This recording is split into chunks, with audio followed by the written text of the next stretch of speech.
Module 29 പഠിച്ചു കഴിഞ്ഞതിന്റെ ബാക്കി ഭാഗങ്ങളാണ് നമ്മൾ മൊഡ്യൂൾ 30 ആയ ഈ മൊഡ്യൂളിൽ പഠിക്കുന്നത്.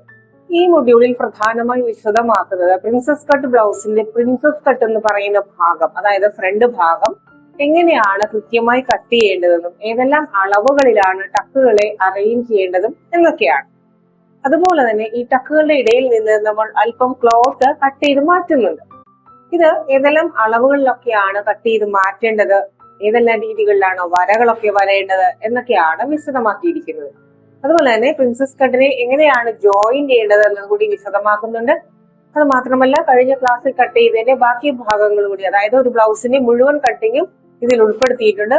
നമ്മൾ നേരത്തെ പഠിച്ചു കഴിഞ്ഞ ക്രോസ് കട്ടിംഗ് ബ്ലൗസ്, അതായത് ബേസ് മോഡൽ ബ്ലൗസിന്റെ ഏറെക്കുറെ ഭാഗങ്ങൾ ഇതിൽ വരുന്നത് കൊണ്ട് തന്നെ പ്രിൻസസ് കട്ട് ചെയ്യേണ്ടത് മാത്രമാണ് കൂടുതലായിട്ട് പഠിക്കേണ്ടതായി വരുന്നത്. എങ്കിലും നമ്മുടെ തുടക്കക്കാരായ കുട്ടികൾക്ക് കൂടുതൽ കാര്യങ്ങൾ മനസ്സിലാക്കുന്നതിനായിട്ട് ഒരു തവണ കൂടി വിശദമാക്കിയിട്ടുണ്ട്.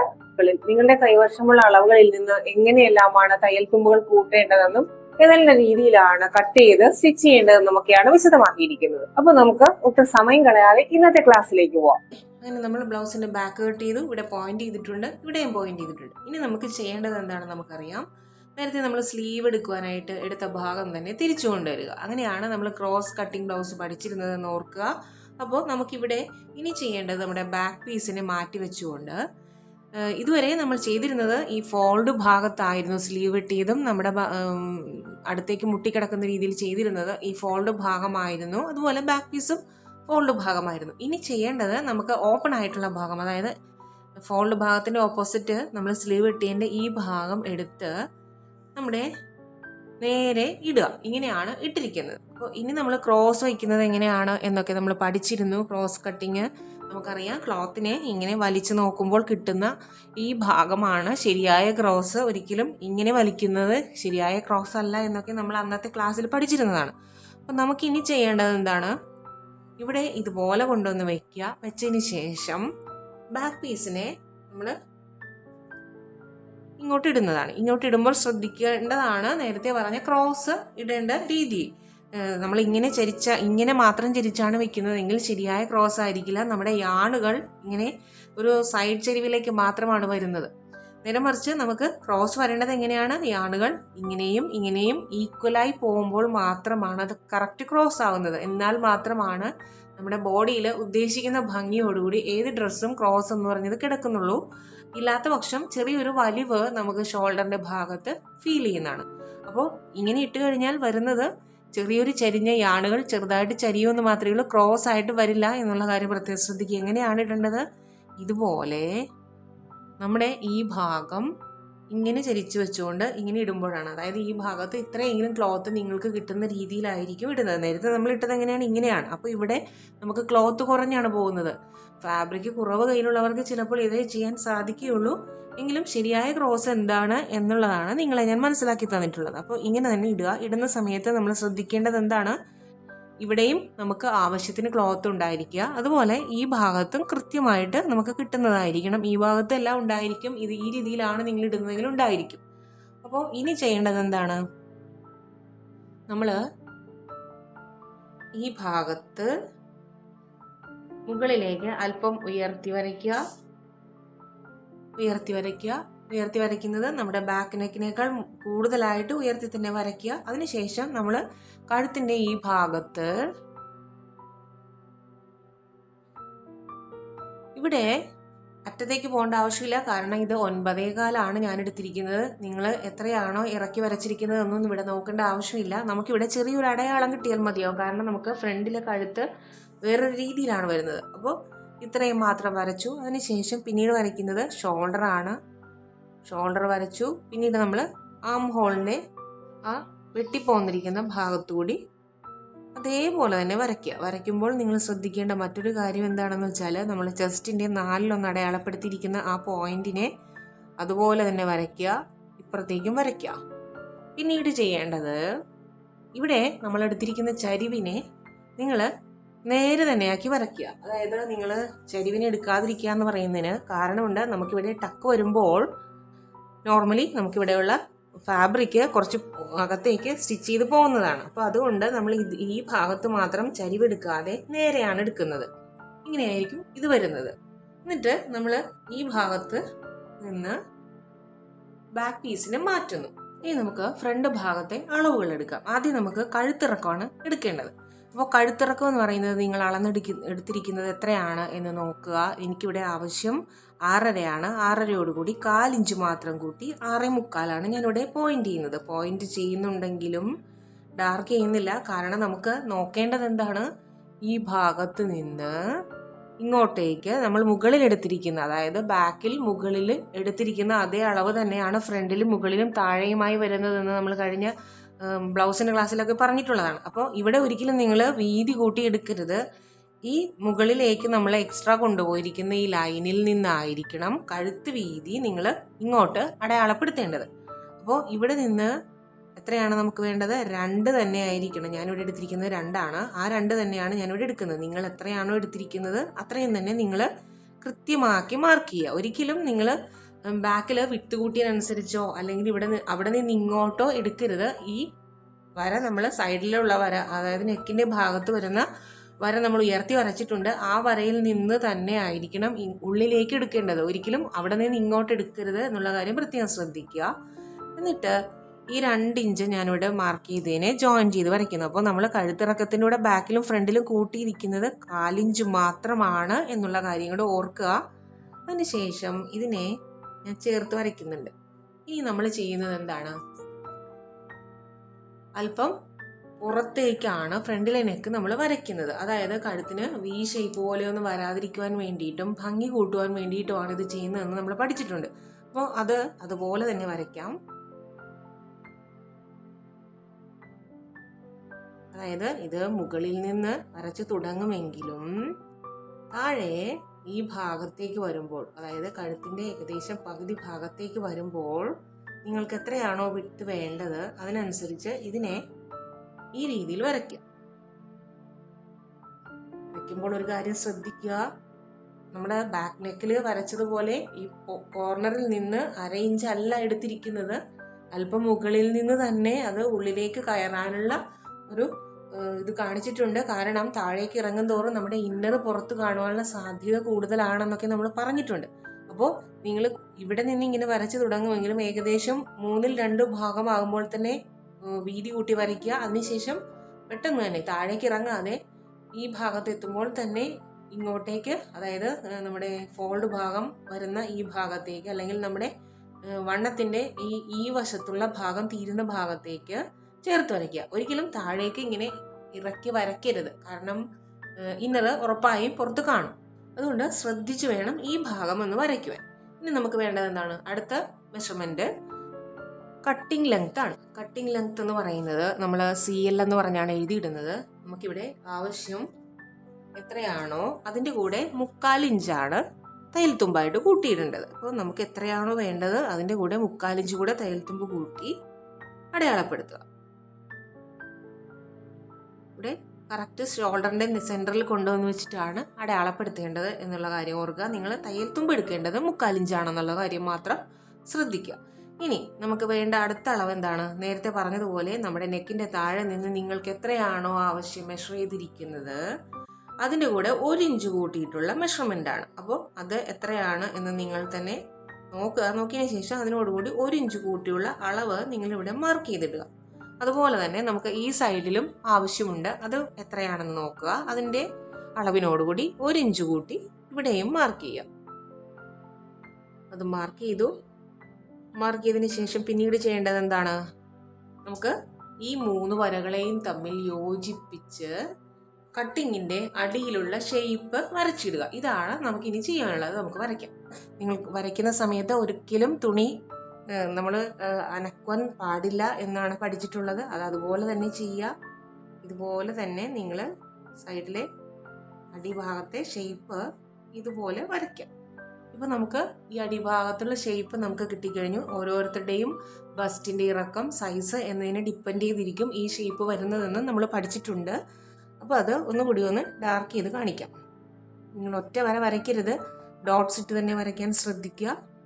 കാരണം നമുക്ക് കറക്ഷൻസ് വന്നാൽ ക്ലിയർ ചെയ്യാനായിട്ട് എപ്പോഴും ഇതായിരിക്കും നല്ലത്. അപ്പോൾ ഇതാണ് നമ്മുടെ ഷേപ്പ് വരുന്നത്. അതിന് നമുക്ക് ഇതിനകത്ത് ചെയ്യേണ്ടത് ടക്ക് അടയാളപ്പെടുത്തുക. അതുപോലെ തന്നെ മുൻകൈ കുഴിച്ച് വരയ്ക്കുക. നമുക്ക് ആദ്യം മുൻകൈ കുഴിച്ച് വരയ്ക്കാം.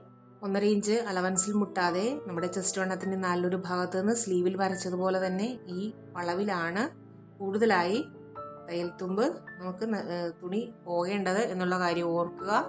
ഇത്രയും കറക്റ്റാക്കി വരയ്ക്കുക. അതായത് ഈ വളവിലാണ് 1/2 ഇഞ്ചിനും 3/4 ഇഞ്ചിനും ഇടയിൽ നമുക്ക് ക്ലോത്ത് കട്ട് ചെയ്ത് കളയേണ്ടത്. പക്ഷേ നിങ്ങൾ വരയ്ക്കുന്നത് ശ്രദ്ധിക്കുക, 1.5 ഇഞ്ച് അലവൻസിലേക്ക് പോകാതിരിക്കുക. ചെസ്റ്റിന്റെ നാലിലൊരു ഭാഗത്ത് നിന്ന് സ്റ്റാർട്ട് ചെയ്ത് ഈ വളവിലേക്ക് എത്തുമ്പോൾ 1/2 ഇഞ്ചിനും 3/4 ഇഞ്ചിനും ഇടയിലായതിനു ശേഷം മുകളിലേക്ക് വരുമ്പോൾ അത് നേർത്ത് നമ്മുടെ ഷോൾഡറിലേക്ക് എത്തുമ്പോൾ വര ചേർന്ന് വരുന്ന രീതിയിൽ തന്നെ വരയ്ക്കാൻ ശ്രദ്ധിക്കുക. അപ്പോൾ നമ്മുടെ മുൻകൈ കുഴിച്ച് വരച്ചു കഴിഞ്ഞു. ഇനി അടുത്തതായിട്ട് നമ്മൾ ചെയ്യുന്നത് ടക്കിന്റെ ഇറക്കം അടയാളപ്പെടുത്തുക എന്നുള്ളതാണ്. അപ്പോൾ ടക്കിന്റെ ഇറക്കം എന്ന് പറയുന്നത് നിങ്ങളുടെ കൈവശം എത്രയാണോ ഉള്ളത് അതിന്റെ കൂടെ 1/2 ഇഞ്ച് കൂടി കൂട്ടി നിങ്ങൾ അടയാളപ്പെടുത്തുക. ഞാനിവിടെ എനിക്ക് ആവശ്യമുള്ളത് അടയാളപ്പെടുത്തിയിട്ടുണ്ട്. അത് ഡാർക്ക് ചെയ്യരുത്, കാരണം നമുക്ക് ഈ ഭാഗത്ത് നിന്ന് 4-ലായിരിക്കണം എന്നുള്ളതൊക്കെ നമ്മൾ പഠിച്ചിട്ടുണ്ട്. അപ്പോൾ അത് കറക്റ്റ് ആക്കിയിട്ട് മാത്രം നിങ്ങൾ ഡാർക്ക് ചെയ്യുക. ഇവിടെ കറക്റ്റായി 4-ൽ തന്നെയാണ് വന്നിട്ടുള്ളത്. ഇനി മറ്റേ ബ്ലൗസിൽ നിന്ന്, അതായത് സാധാരണ ഓർഡിനറി ബ്ലൗസിൽ നിന്ന് വ്യത്യാസമുള്ള ഒരു കാര്യം, നമ്മൾ ഈ 2 ഇഞ്ചായിട്ട് വരയ്ക്കുന്ന ടക്ക് അതിൽ വരച്ചിരുന്നു. ഇതിൽ അതിന്റെ ആവശ്യം വരുന്നില്ല.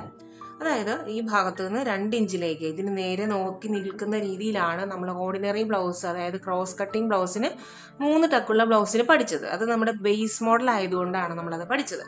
ഇനി പ്രിൻസസ് കട്ട് ബ്ലൗസിന് അങ്ങനെ ഒരു ടക്കിന്റെ ആവശ്യമില്ല എന്നുള്ള കാര്യം നിങ്ങൾ മനസ്സിലാക്കുക. നിങ്ങളെ സംബന്ധിച്ചിടത്തോളം, അതായത് തുടക്കക്കാരായ കുട്ടികളെ സംബന്ധിച്ചിടത്തോളം അങ്ങനെ ഒരു ടാസ്ക് ഒഴിവായി കിട്ടുന്നത് വളരെ നല്ലൊരു കാര്യമാണ് എന്നുള്ളത് തന്നെയാണ് എനിക്കും പറയാനുള്ളത്. കാരണം അത് അടിച്ച് നേർപ്പിക്കുക എന്നുള്ളത് ചില കുട്ടികൾക്കെങ്കിലും ബുദ്ധിമുട്ടായിട്ട് തോന്നിക്കാണാം. ചെറിയ ടക്കായതുകൊണ്ട് തന്നെയും വളയാതെ അടിക്കേണ്ടി വരും എന്നുള്ളത് കൊണ്ട് തന്നെ ഇതിന്റെ നേരെ തന്നെ വരണം, അതായത് സെന്റർ പോയിന്റിന്റെ നേരെ തന്നെ വരണം എന്നുള്ളത് കൊണ്ട് തന്നെയും നമുക്ക് ഇത് അടിച്ചു നേർപ്പിക്കാൻ ബുദ്ധിമുട്ടുള്ള ഒന്നാണ്. എന്ത് തന്നെ ആയിരുന്നാലും ബേസ് മോഡൽ ആയതുകൊണ്ട് മാത്രമാണ് അതിനകത്ത് അങ്ങനെ ചെയ്തത്. ഈ പ്രിൻസസ് കട്ട് ബ്ലൗസിന് അത് ആവശ്യമില്ല എന്നുള്ള കാര്യം മനസ്സിലാക്കുക. പക്ഷേ നിങ്ങൾ എടുക്കേണ്ടത് ഈ ഭാഗത്ത് നിന്ന് 4 ഇഞ്ച് സെൻട്രൽ പോയിന്റിലേക്ക് വരുന്ന അകലത്തിലായിരിക്കണം എന്നുള്ള കാര്യം ഓർക്കുക. അതുപോലെ തന്നെ അബ്നോർമൽ മെഷർമെന്റ്സ് വരുന്ന ആളുകൾ എന്താണ് ചെയ്യേണ്ടതെന്നൊക്കെ നമ്മുടെ ബേസ് മോഡൽ ക്ലാസ്സിൽ പറഞ്ഞിട്ടുള്ളതാണ്. അതൊന്ന് കേട്ട് നോക്കിയിട്ടായിരിക്കണം ഇതുപോലെയുള്ള അളവുകൾ നിങ്ങൾ ശ്രദ്ധിച്ച് ചെയ്യേണ്ടത്. നമ്മുടെ ബ്ലൗസിനെ ഏറ്റവും ഹൈലൈറ്റ് ചെയ്ത് കാണിക്കുന്ന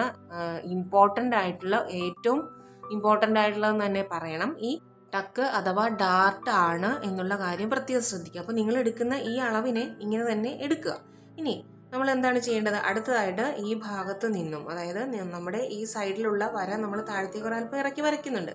ജസ്റ്റ് ഒരു അറിവിലേക്കായിട്ട് വരയ്ക്കുന്നതാണ്. ഇവിടെ നിന്ന് ഈ താഴെ ഭാഗത്തും നമ്മൾ 4 ഇഞ്ച് തന്നെ മാർക്ക് ചെയ്തിട്ട് നമുക്കൊന്ന് ചേർത്ത് വരച്ചിടാം. ഈ 4 ഇഞ്ച് 2 സൈഡിൽ നിന്ന് എടുത്തതിന് ശേഷം ഇതുപോലെ ഒന്ന് കൂട്ടി വരച്ചിട്ട് നിങ്ങൾക്ക് മനസ്സിലാവാനുള്ള എളുപ്പത്തിനാണ് എന്നുള്ള കാര്യം കൂടി പ്രത്യേകം ശ്രദ്ധിക്കുക. ഇനി വരുന്ന വരകൾ എന്താണ് എന്ന് മനസ്സിലാക്കുവാൻ വേണ്ടിയാണ്. അപ്പോൾ ഞാനിത് നീളത്തിൽ വരച്ചിട്ടുണ്ട്, പക്ഷെ അത് എടുത്തിരിക്കുന്നത് ഇവിടെ നിന്ന് തന്നെ 4 എടുത്തിട്ടാണ് എന്നുള്ള കാര്യം കൂടി ഓർക്കുക. ഇനി നമ്മൾ ശ്രദ്ധിക്കേണ്ടത് മുകളിൽ നിന്ന്, അതായത് കൈക്കുഴിയുടെ ഭാഗത്ത് നിന്നുള്ള ഡാർട്ടാണ് നമ്മൾ ഇനി വളരെയധികം ശ്രദ്ധിക്കേണ്ട ഒന്ന്.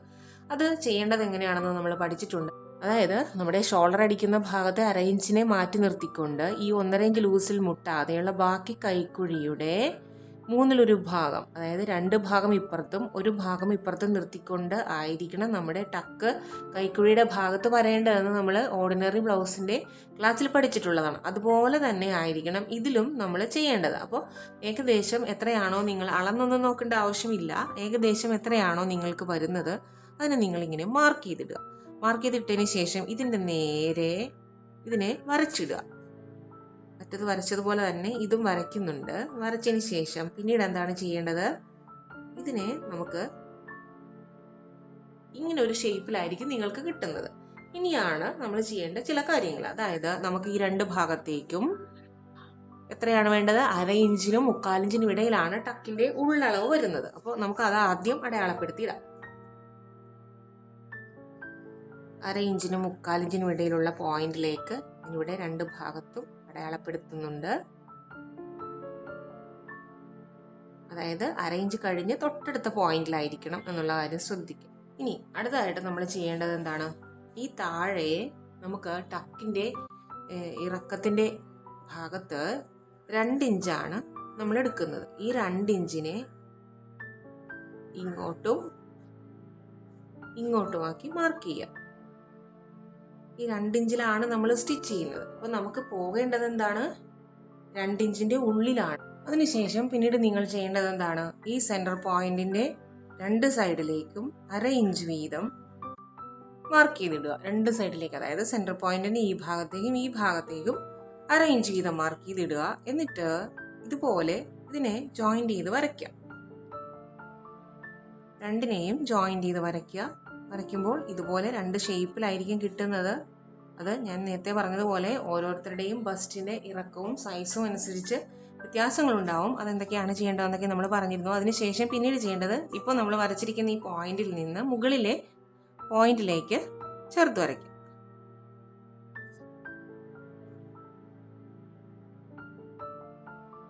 ഇവിടെ വരച്ചിട്ടുണ്ട്. അതുപോലെ തന്നെ ഈ ഭാഗത്തും ചേർത്ത് വരച്ച്.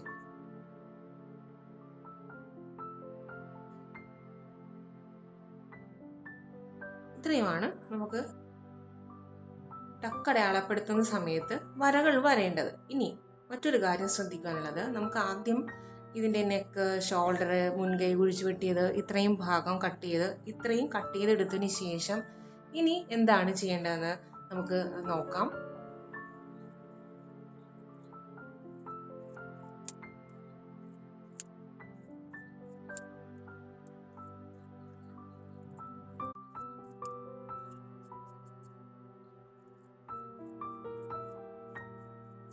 ഇത്രയും കട്ട് ചെയ്ത് കഴിഞ്ഞപ്പോൾ നമുക്ക് ഇങ്ങനെയുള്ള വരകളും കിട്ടിയിട്ടുണ്ട്. അതുപോലെ തന്നെ നമ്മുടെ ബാക്കിയുള്ള ഭാഗങ്ങളെല്ലാം കട്ട് ചെയ്ത് കളഞ്ഞു.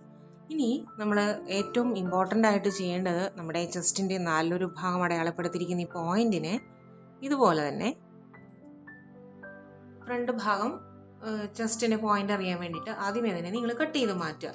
ഇനി നമുക്ക് കട്ടിങ് വെട്ടിയതിന് ശേഷമാണ് ഇതിൽ എന്താണ് ചെയ്യേണ്ടതെന്ന് നോക്കേണ്ടത്. ഇതിന് വെട്ടി പല പീസുകളാക്കിയതിന് ശേഷമാണ് നമ്മൾ കട്ടിങ് വെട്ടുവാൻ എടുക്കുന്നതെങ്കിൽ നമുക്ക് ബുദ്ധിമുട്ടാവും. കാരണം നമ്മൾ പഠിച്ചിരിക്കുന്നത് ഇതിനെ വെച്ചുകൊണ്ട് ഈസി ആയിട്ട് എങ്ങനെയാണ് കട്ട് ചെയ്തെടുക്കേണ്ടത് എന്നത് കട്ടിങ്ങിൻ്റെ ക്രോസ് ബ്ലൗസിൻ്റെ കട്ടിങ് വെട്ടുന്ന സമയത്ത് തന്നെ പഠിച്ചിരുന്നതാണ്. അപ്പോൾ അതുപോലെ തന്നെ നമുക്ക് കട്ട് ചെയ്തെടുത്തതിന് ശേഷം നമുക്ക് ഈ ഭാഗങ്ങൾ എന്തൊക്കെയാണ് ചെയ്യേണ്ടതെന്ന് അപ്പോഴാണ് പറഞ്ഞുതരാൻ പോകുന്നത്. അപ്പോൾ നമുക്ക് കട്ടിങ്ങിനെ ആദ്യം കട്ട് ചെയ്യാം.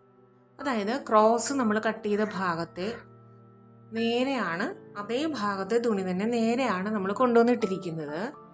അതിനെ ഇങ്ങനെ ഇട്ട് കൊടുത്തുകൊണ്ട് ഇതുപോലെ ക്രോസ് ആയിരുന്ന പീസിനെ നമ്മൾ നേരെ കൊണ്ടുവന്ന് ഇട്ട് കൊടുക്കുന്നു. ഇട്ട് കൊടുക്കുമ്പോൾ ശ്രദ്ധിക്കേണ്ടത്, നമുക്ക് ഈ അറ്റവും കിട്ടുന്ന വിധത്തിൽ തന്നെ നിങ്ങൾ ഫാബ്രിക്കിനെ അറേഞ്ച് ചെയ്യുക. അതായത് 2 അറ്റവും നമുക്ക് കിട്ടിയിരിക്കുക എന്ന് പറയുന്നതാണ് മനസ്സിലാക്കേണ്ടത്. അതായത് ഈ ഭാഗത്ത് തുണിയില്ലാത്ത വശത്തേക്ക് കൊണ്ടുവന്ന് നിങ്ങൾ വെക്കരുത്. അതുപോലെ തന്നെ ഈ ഭാഗത്തും അങ്ങനെ തന്നെ വെക്കുക. ഇനി വെച്ചതിന് ശേഷം എന്താണ് ചെയ്യേണ്ടത്? നമ്മുടെ ഷോൾഡറിന്റെ മുകൾ ഭാഗത്ത് നിന്ന് നമ്മുടെ ഫ്രണ്ട് ഇറക്കത്തിന്റെ കൂടെ എത്രയാണ് കൂട്ടേണ്ടത്? 1.5 ഇഞ്ച് കൂടി കൂട്ടിയെടുക്കുക. അതായത് നിങ്ങൾക്ക് നിങ്ങളുടെ കൈവശമുള്ള അളവ് ഫ്രണ്ട് ഇറക്കം, അതായത് ഫ്രണ്ട് ഫുൾ ലെങ്ത് എന്ന് പറഞ്ഞുള്ളതിന്റെ കൂടെ നമ്മൾ എടുക്കുന്നത് 1.5 ഇഞ്ച് കൂടി കൂട്ടിയായിരിക്കണം. അപ്പോൾ നിങ്ങൾ എടുത്തതിന് ശേഷം ഇതുപോലെ താഴെ ലെവൽ ചെയ്ത് ഇങ്ങനെ വരച്ചിടുക. വരച്ചിട്ടതിന് ശേഷം എന്താണ് നമ്മൾ ചെയ്യുന്നത്? കട്ടിങ്ങിന്റെ താഴെയുള്ള ആ ഭാഗത്തെ ഷേപ്പാണ് നമ്മൾ വരച്ചെടുക്കുന്നത്. ഇതുപോലെ നിങ്ങൾ വരച്ചിടുക. വരച്ചിട്ടതിന് ശേഷം പിന്നെ ചെയ്യേണ്ടതാണ് ഈ പറഞ്ഞതുപോലെ ഈ താഴെയുള്ള ഭാഗത്തെ ഷേപ്പ് അതുപോലെ തന്നെ നിങ്ങൾ ഒന്ന് കോപ്പി ചെയ്തെടുക്കുക. ഇതുപോലെ കോപ്പി ചെയ്യുക, അറ്റം വരെ കോപ്പി ചെയ്യുക. കോപ്പി ചെയ്തതിന് ശേഷം നമ്മൾ ഈ ഭാഗത്ത് ചെയ്യുന്നത് ഓർക്കുന്നുണ്ടായിരിക്കും. അതായത് മുഴുവനും നമ്മൾ എടുക്കാറില്ല, ഇതാണ് മുഴുവനുമെങ്കിലും നമ്മൾ അല്പം ഉള്ളിൽ നിന്ന് കുറയ്ക്കും. കാരണം നമുക്കിവിടെ ടക്സ് പോകുന്നത് കൊണ്ട് തന്നെ ഇത്രയും ക്ലോത്തിൻ്റെ ആവശ്യമില്ല. അതുപോലെ ഈ ഭാഗത്ത് 2 ഭാഗത്തും ഷാർപ്പായിട്ട് വന്നിരിക്കുന്നതുകൊണ്ട് ലെഫ്റ്റും റൈറ്റും മാറിപ്പോകാതിരിക്കാൻ വേണ്ടിയാണ്. സൈഡ് കൂട്ടുന്ന ഭാഗവും ഫ്രണ്ടിൽ ഓപ്പൺ വരുന്ന ഭാഗവും തമ്മിൽ തിരിച്ചറിയാൻ വേണ്ടിയിട്ട് സൈഡ് കൂട്ടുന്ന ഭാഗത്ത് നമ്മൾ ഇതുപോലെ ചെറിയൊരു ചരിവ് കൊടുത്താണ് വരയ്ക്കുന്നത്. വെട്ടുന്ന സമയത്ത് ഇതുപോലെ ചരിക്കുന്നത് കൊണ്ട് നമുക്കറിയാൻ സാധിക്കും, തിരിഞ്ഞു പോവില്ല. ഈ ഭാഗത്ത് കൊണ്ടുവന്ന് വെക്കേണ്ടത് ഇത് തന്നെയാണെന്ന് മനസ്സിലാക്കുവാൻ സാധിക്കും. അതുപോലെ തന്നെ ഇതിലും നമ്മളൊരു ചെറിയൊരു ടിപ്പ് ചെയ്യുന്നുണ്ട്. ഇത്രയും വീതി നമുക്ക് ആവശ്യമില്ലാത്തത് കൊണ്ട് തന്നെ ഈ ഭാഗത്ത് നിന്ന് അല്പം നമ്മൾ കട്ട് ചെയ്ത് കളയുന്നുണ്ട്. ഇതൊക്കെ കൂടുതലായിട്ട് നിൽക്കുമ്പോഴാണ് നമ്മുടെ കഴുത്ത് ശരിയായ രീതിയിൽ താഴേക്ക് ഇറങ്ങി വരാതെ ഭംഗിയില്ലാതെയൊക്കെ ഇരിക്കുന്നത് എന്നുള്ള കാര്യം ഓർക്കുക. ഈ ഭാഗത്ത് വീതി കൂടുതലാണ് എന്നുണ്ടെങ്കിൽ നമ്മുടെ ഈ തയ്യൽ തുമ്പ് വരുന്നത് ഇവിടെ തന്നെ ആയിരിക്കും. നേരെ മറിച്ച് ഇവിടെയാണ് നമ്മൾ പിടിപ്പിക്കുന്നതെങ്കിൽ ഇങ്ങനെ ആയിരിക്കും തയ്യൽ തുമ്പ് പിടിപ്പിക്കുക. അപ്പോഴാണ് നമ്മുടെ ബോഡിയിലേക്ക് കഴുത്ത് ഇറങ്ങി നല്ല രീതിയിൽ വന്ന് നിൽക്കുന്നത്. അതുകൊണ്ടാണ് ഈ ഭാഗത്ത് ഇത്രയും വീതി എടുക്കാതെ ഇതിൽ നിന്നും കട്ട് ചെയ്ത് കളയുന്നത്. അപ്പം നമുക്ക് നമ്മുടെ ഫ്രണ്ട് പീസിനെ തൽക്കാലം മാറ്റി വയ്ക്കാം. എന്നിട്ട് കട്ടിങ്ങിനെ നമുക്ക് കട്ട് ചെയ്യാം. കട്ട് ചെയ്യുമ്പോൾ നിങ്ങൾക്ക് താഴേക്കും കൂടുതലായിട്ട് തുണി വന്നിട്ടുണ്ട് എന്നുണ്ടെങ്കിൽ മൊത്തം 6 കട്ടിംഗ് പീസാണ് നമുക്ക് വേണ്ടത്. അപ്പോൾ നമുക്ക് ഇതുപോലെ താഴേക്ക് കൂടുതൽ തുണി ഉണ്ട് എന്നുണ്ടെങ്കിൽ ഇങ്ങനെ തന്നെ ഇട്ട് നീളത്തിലുള്ള 4 പീസിനെ നമുക്ക് ആദ്യം തന്നെ അറേഞ്ച് ചെയ്യാൻ പറ്റും. അത് നമുക്കൊന്ന് കട്ട് ചെയ്തെടുക്കാം.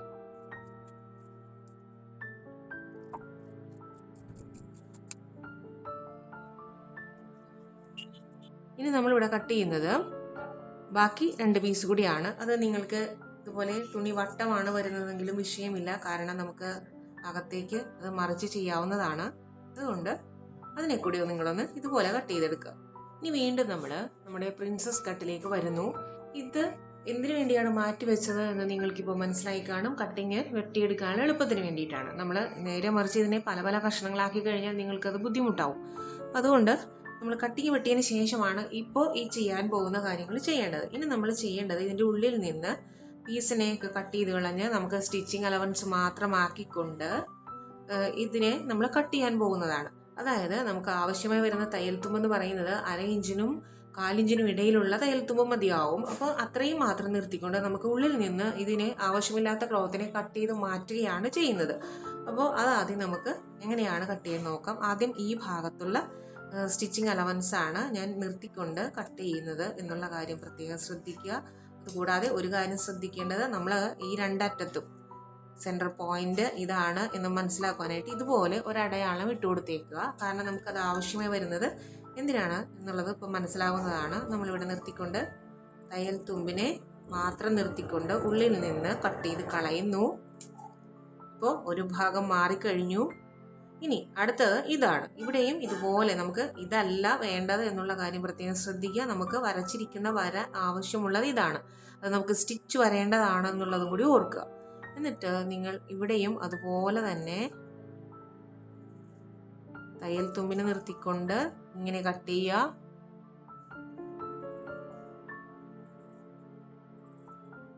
ഇപ്പോൾ നമ്മുടെ തയ്യൽ തുമ്പ് മാത്രമായിട്ട് മാറിയിട്ടുണ്ട്. ഇത്രയും ഭാഗം നമ്മൾ കട്ട് ചെയ്ത് പുറത്തേക്ക് കളയുന്നതാണ്. ഇത് ഏത് അളവിലാണ് എടുത്തിരിക്കുന്നതൊക്കെ മനസ്സിലായി കാണുമെന്ന് കരുതുന്നു. ഇനി നമ്മൾ ചെയ്യേണ്ട മറ്റൊരു പ്രധാനപ്പെട്ട കാര്യം എന്ന് പറയുന്നത്, നമ്മുടെ തയ്യൽ തുമ്പിൽ മാത്രമാണ് ഇപ്പോൾ ഈ 2 ഭാഗവും നിൽക്കുന്നത്. ഇനി ഏറ്റവും പ്രധാനപ്പെട്ട ഒരു കാര്യം എന്ന് പറയുന്നത്, ഇതുപോലെ ഷാർപ്പായിട്ട് നിൽക്കുന്ന ഈ ഭാഗത്തെ നമ്മളിങ്ങനെ വളച്ച് ഇതുപോലെ റൗണ്ട് ഷേപ്പിലായിട്ട് കട്ട് ചെയ്ത് കളയുന്നുണ്ട്. ഇങ്ങനെ കട്ട് ചെയ്ത് കളയുന്നുണ്ട്. ഇവിടെ ഷാർപ്പായിട്ട് നിന്നിരുന്ന ഭാഗത്തെയാണ് നമ്മൾ റൗണ്ട് ആക്കി കട്ട് ചെയ്തിരിക്കുന്നത്. ഈ ഭാഗം നിങ്ങൾ കട്ട് ചെയ്ത് കളയുന്നത് എന്തിനാണെന്ന് വെച്ചാൽ നമുക്കവിടെ ഒരു പോയിന്റ് പോലെ വരാതിരിക്കുവാൻ വേണ്ടിയാണ് എന്നുള്ള കാര്യം കൂടി പ്രത്യേകം ശ്രദ്ധിക്കുക. അപ്പോൾ ഈ ഭാഗം വളരെ ശ്രദ്ധിച്ച് ഇതുപോലെ പോയിന്റ് പോകുന്ന രീതിയിൽ ശ്രദ്ധിച്ച് കട്ട് ചെയ്ത് കളയുക. അപ്പോൾ നമുക്കിവിടെ ഇപ്പോൾ ആ പോയിന്റ് പോയി കഴിഞ്ഞു. ഇനി നമ്മൾ ആകെ ചെയ്യേണ്ടത് ഈ 2 പോയിന്റുകളിൽ നമ്മൾ ആദ്യമേ മാർക്ക് ചെയ്തിരുന്നു. അവിടെ ചെറുതായിട്ടൊന്ന്, വളരെ ചെറുതായിട്ട് നിങ്ങൾക്ക് മനസ്സിലാകുന്ന വിധത്തിൽ ഒന്ന് ചെറുതായിട്ട് പോയിന്റ് ചെയ്ത് കൊടുക്കാനേ പാടുള്ളൂ. ഇതുപോലെ ഒന്ന് വളരെ ചെറുതായിട്ട് നമുക്ക് സ്റ്റിച്ച് ചെയ്ത് വരുന്ന സമയത്ത് ഈ ഭാഗങ്ങൾ രണ്ടും ഒരുമിച്ച് വരുവാൻ വേണ്ടിയാണ് എന്നുള്ള കാര്യം കൂടി പ്രത്യേകം ശ്രദ്ധിക്കുക. അപ്പോൾ നമ്മുടെ പ്രിൻസസ് കട്ട് എങ്ങനെയാണ് കട്ട് ചെയ്യേണ്ടതെന്നൊക്കെ നമ്മൾ പഠിച്ചു. ഇനി നമ്മളിവിടെ ഏറ്റവും പ്രധാനമായിട്ട് ഈ കട്ട് ചെയ്ത് വെച്ചിരിക്കുന്ന പ്രിൻസസ് കട്ടിനെ എങ്ങനെയാണ് ജോയിന്റ് ചെയ്യേണ്ടതെന്നാണ് നോക്കേണ്ടത്. ഇവിടെ പ്രിൻസസ് കട്ട് ബ്ലൗസിൽ ഏറ്റവും പ്രധാനം എന്ന് പറയുന്നത് ഈ പ്രിൻസസ് കട്ടിന്റെ ഈ ഫ്രണ്ട് ഭാഗം കട്ട് ചെയ്ത് സ്റ്റിച്ച് ചെയ്യുന്നത് മാത്രമാണ് മൊഡ്യൂൾ 19 നിന്ന്, അതായത് സ്റ്റിച്ച് ചെയ്യുന്ന മെത്തേഡിൽ നിന്ന് വ്യത്യാസമായിട്ട് വരുന്നത്. ബാക്കിയുള്ളതെല്ലാം മൊഡ്യൂൾ 19 പറഞ്ഞിരിക്കുന്ന കാര്യങ്ങൾ തന്നെയാണ് ചെയ്യുവാനുള്ളത്. അപ്പോൾ അതുകൊണ്ട് നമുക്ക് ആദ്യം ഇമ്പോർട്ടൻസ് കൊടുത്തുകൊണ്ട് ചെയ്യേണ്ടത് ഇത് തന്നെയാണ്. അപ്പൊ നമുക്കിതെങ്ങനെയാണ് സ്റ്റിച്ച് ചെയ്യേണ്ടതെന്ന് നോക്കാം. ഇങ്ങനെ ഇരിക്കുന്ന ഈ ഫ്രണ്ട് ഭാഗത്തെ ഞാൻ ഇതാദ്യം മാറ്റുന്നു. എന്നിട്ട് ഇതിനെ റൈറ്റും ലെഫ്റ്റുമാക്കി തന്നെ അറേഞ്ച് ചെയ്യുക. നമ്മളിവിടെ ചോക്ക് പാഡ് വന്നിരിക്കുന്നത് കൊണ്ട് വെക്കേണ്ടത് ചോക്ക് പാഡ് നമുക്ക് കാണത്തക്ക വിധത്തിലാണ്, അതായത് സ്റ്റിച്ച് ചെയ്യുമ്പോൾ അടിച്ചു പോകുന്ന വിധത്തിലായിരിക്കണം. അപ്പോൾ ഇതിനെ ഇങ്ങനെ മാറ്റിയാൽ പിന്നെ ഈ ഭാഗം ഇങ്ങനെ വെക്കുക. അപ്പോൾ മാത്രമാണ് കഴുത്ത് റൈറ്റും ലെഫ്റ്റുമായിട്ട് വരുന്നത്. ഇപ്പോൾ കാണുമ്പോൾ തന്നെ മനസ്സിലാവും ഇത് കൈക്കുഴിയാണ്, ഇത് കഴുത്താണ്, ഇത് ഫ്രണ്ട് ഭാഗം നമ്മൾ കട്ടിങ് ജോയിൻ ചെയ്യേണ്ടത് ഇതിന്റെ താഴെയാണ് എന്ന് മനസ്സിലാവും. അതുപോലെ തന്നെ ഈ ഭാഗവും ഈ പീസുകൾ എടുത്ത് റൈറ്റും ലെഫ്റ്റുമാക്കി തന്നെ അറേഞ്ച് ചെയ്യുക. ഒരിക്കലും ഒരു ഭാഗം വെച്ചതിന് ശേഷം കൊണ്ടുപോയി മറ്റതിന്റെ അടിയിൽ വെക്കാൻ ശ്രമിക്കരുത്, കാരണം അഴിക്കേണ്ടി വരും, അത് തിരിഞ്ഞു പോകും. അതായത് രണ്ടും ഒരു ഭാഗം തന്നെ ആയി പോകുമെന്നുള്ള കാര്യം ശ്രദ്ധിക്കുക. അപ്പോൾ അറേഞ്ച് ചെയ്യുമ്പോൾ തന്നെ ചെയ്യേണ്ട കാര്യമാണ് ഈ പറയുന്നത്. ഇവിടെ ഇത് ഇങ്ങനെയാണ് വെക്കുന്നതെങ്കിൽ ആദ്യം ഈ പീസിനെ അറേഞ്ച് ചെയ്യുക, അതിനുശേഷം ഇവിടെ ഇതിനെ ഇങ്ങനെ അറേഞ്ച് ചെയ്താൽ പിന്നീട് ചെയ്യേണ്ടത് ഈ ഭാഗം ഇപ്പുറത്തേക്കാക്കി ഇങ്ങനെയാണ് വെക്കേണ്ടത്. അപ്പോൾ ഇത് റൈറ്റും ലെഫ്റ്റുമായിട്ട് തന്നെ വന്നിട്ടുണ്ട്. അപ്പോൾ ഇതൊരു ഭാഗം, ഇത് മറ്റൊരു ഭാഗമായിട്ട് മാറിയിട്ടുണ്ട്. ഇപ്പോൾ ഇത് മനസ്സിലാക്കുവാൻ ബുദ്ധിമുട്ടില്ല എന്ന് കരുതുന്നു. അതായത് റൈറ്റും ലെഫ്റ്റും നോക്കി തന്നെ നിങ്ങൾ അറേഞ്ച് ചെയ്യുക. ഇനി നമുക്കിത് സ്റ്റിച്ച് ചെയ്യേണ്ടത് എങ്ങനെയാണെന്ന് നോക്കാം. ഇനി ഇതിൽ വരേണ്ടത് ഈ പോയിന്റുകൾ ചെയ്തിരിക്കുന്ന ഭാഗങ്ങൾ തമ്മിലായിരിക്കണം ഒരുമിച്ച് വരേണ്ടത് എന്നുള്ള കാര്യം ശ്രദ്ധിക്കുക. അപ്പോ ചെയ്യേണ്ടത് ഇങ്ങനെ വെക്കുക. ഇങ്ങനെ വെക്കുമ്പോൾ പോയിന്റുകൾ തമ്മിൽ ഒരുമിച്ച് വരുന്ന രീതിയിൽ വെക്കുക. താഴെ അല്പം ഏറ്റക്കുറച്ചിലുണ്ടെങ്കിലും അത് നിങ്ങൾ കാര്യമായി എടുക്കേണ്ട ആവശ്യമില്ല. അതെന്താണ് ചെയ്യേണ്ടതെന്ന് നമുക്ക് സ്റ്റിച്ച് ചെയ്തതിനു ശേഷം മനസ്സിലാക്കാവുന്നതാണ്. അപ്പോൾ ഈ വളവിനനുസരിച്ച് നമ്മൾ സൂചി കുത്തി നിർത്തി പോയിന്റ് വരുത്താതെ യൂനക്ക് അടിച്ചതുപോലെയുള്ള ആ ഷേപ്പിൽ വേണം അല്പാൽപമായി അടിക്കാൻ. ഇവിടെ എടുത്തിരിക്കുന്ന തയ്യൽ തുമ്പ് എന്ന് പറയുന്നത് 1/4 ഇഞ്ചിനും 1/2 ഇഞ്ചിനും ഇടയിലാണ് എന്നുള്ള കാര്യം കൂടി പ്രത്യേകം ശ്രദ്ധിക്കുക. അപ്പോൾ താഴെ ഭാഗത്ത് നിന്ന് തുടങ്ങി ഈ കൈക്കുഴിയുടെ ഭാഗത്തേക്ക് വരുമ്പോൾ ഈ പോയിന്റുകൾ നീങ്ങി പോകാതിരിക്കാൻ ശ്രദ്ധിക്കണം. നമ്മൾ ഇതിനൊക്കെയാണ് പോയിന്റ് ഇട്ട് പോയിരിക്കുന്നത്. ഇതുപോലെ വെച്ച് തയ്ച്ചു വരിക. തയ്ച്ചു വരുമ്പോൾ നിങ്ങൾക്ക് ഈ ഭാഗത്തും ഏറ്റക്കുറച്ചിലുണ്ടാകാതെ തന്നെ സ്റ്റിച്ച് ചെയ്യാൻ ശ്രദ്ധിക്കുക.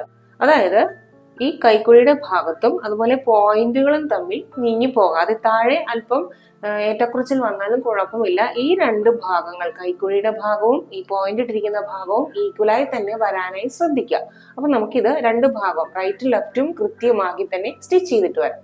അപ്പോൾ ഇതിവിടെ രണ്ട് ഭാഗവും നല്ല രീതിയിൽ സ്റ്റിച്ച് ചെയ്തിട്ടുണ്ട്. ഇവിടെ ഒന്നും പോയിന്റ് ആയിട്ട് വന്നിട്ടില്ല, രണ്ട് ഭാഗത്തും വന്നിട്ടില്ല. പിന്നെ നിങ്ങൾക്ക് ഈസി ആയിട്ട് മനസ്സിലാക്കുവാനായിട്ട്, അതായത് ലെഫ്റ്റും റൈറ്റും തിരിഞ്ഞു പോയിട്ടുണ്ട് എന്ന് മനസ്സിലാകുന്നത് എങ്ങനെയാണ്? നിങ്ങൾ ഇങ്ങനെ ജോയിൻ ചെയ്യുന്ന സമയത്ത് ഇങ്ങനെയാണ് നിങ്ങൾ മെഷീനിൽ വെക്കുന്നതെങ്കിൽ, അതായത് ഇവിടെ നെക്കടിക്കുന്ന ഭാഗം, നെക്ക് വരുന്ന ഭാഗം താഴെയാണ് കിടക്കുന്നത്, മുകളിൽ സൈഡിൽ വരുന്ന ഭാഗമാണ് കിടക്കുന്നത്. ഇത് ഒരു ഭാഗമാക്കി ഇങ്ങനെ അടിച്ചാൽ രണ്ടാമത്തെ ഭാഗം ഉറപ്പായും നിങ്ങൾ അടിക്കുമ്പോൾ നെക്കിന്റെ വശമായിരിക്കും മുകളിൽ വരുന്നത്. അതായത് ഒരു തവണ നിങ്ങൾ നെക്ക് വരുന്ന ഭാഗമാണ് മുകളിൽ വെച്ചിട്ട് താഴെ ഈ സൈഡിൽ വരുന്ന ഭാഗം വെക്കുന്നതെങ്കിൽ അടുത്ത പ്രാവശ്യം, അതായത് മറ്റേ പീസ് തയ്ക്കുന്ന സമയത്ത് മറ്റേ ഭാഗമായിരിക്കും മുകളിൽ വരുന്നത്, അതായത് സൈഡ് വരുന്ന ഭാഗമായിരിക്കും മുകളിൽ വരുന്നത്. രണ്ടും അടിക്കുന്നത് ഒരേപോലെ ആണെങ്കിൽ മാത്രമാണ് രണ്ടും ഒരു വശമായി പോകുന്നത്. മനസ്സിലായി കാണുമെന്ന് കരുതുന്നു. അപ്പൊ ചിലർക്കെങ്കിലും ഇതുപോലെ താഴെ ചെറിയൊരു ഡിഫറൻസ് വന്നിട്ടുണ്ടാവാം.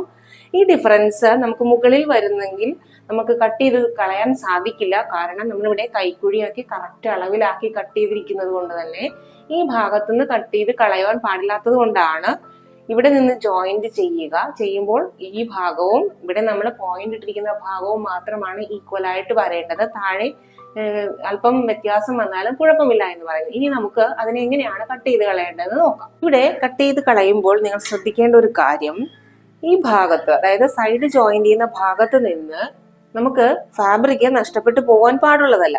എന്നാൽ തന്നെയും നമുക്ക് ഈ സൈഡും പോകാൻ പാടില്ല. അതായത് രണ്ട് സൈഡിലും ഇതുപോലെ തന്നെ ഇരുന്നുകൊണ്ട് ഈ ഭാഗം മാത്രമാണ് നമുക്ക് കട്ട് ചെയ്ത് കളയേണ്ടത്. അപ്പോൾ എന്താണ് ചെയ്യേണ്ടത്? ഈ ഭാഗം മാത്രമാക്കി ഇങ്ങനെ വരച്ച് നമ്മൾ ഈ ഭാഗത്തേക്ക് ചേർത്ത് കൊടുക്കുകയാണ് ചെയ്യുന്നത്. അപ്പോൾ ആർക്കെങ്കിലും ഇതുപോലെ എക്സ്ട്രാ വന്നിട്ടുണ്ട് എന്നുണ്ടെങ്കിൽ ഇതുപോലെ ആയിരിക്കണം ചെയ്യേണ്ടത്. ചെറിയ വരയാണ് വരച്ചിരിക്കുന്നത്, നിങ്ങൾക്ക് കാണുവാൻ സാധിക്കും.